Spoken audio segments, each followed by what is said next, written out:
Systematic Sampling Using Transects by kscience.com.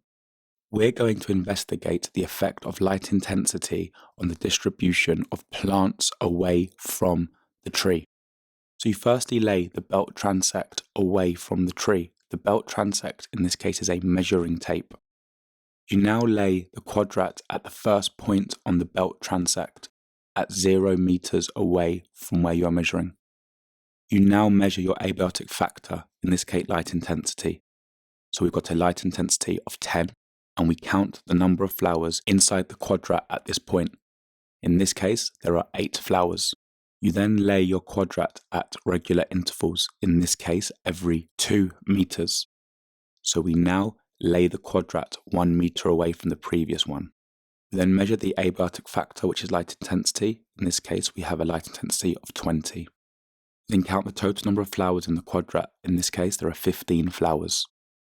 You now lay the quadrat 1 meter away and count the flowers and measure the light intensity. We are now further away from the tree, so the light intensity is higher and it is 40. We then count the number of flowers. In this quadrat, there are 29 flowers. You then lay the quadrat for a final time, and in this case, the light intensity is 42, and there are 30 flowers.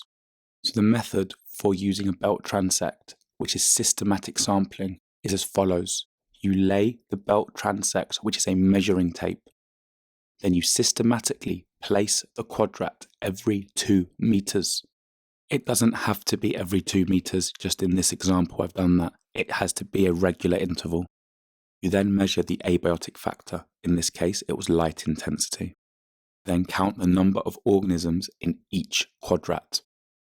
You record the abundance in the quadrat, so you count the number of organisms in the quadrat. You then lay the quadrat at regular intervals along the belt transect. In our case, it was every 2 meters.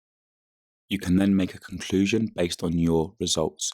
So for ours, as the light intensity increased away from the tree, the abundance of flowers in each quadrat also increased. So that means as you increase sunlight, you increase the abundance of flowers.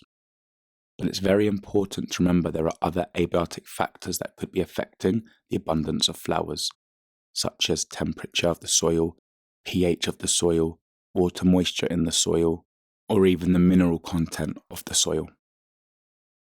Visit kscience.com for more free videos, worksheets and quizzes at kscience.com. And don't forget to like and subscribe.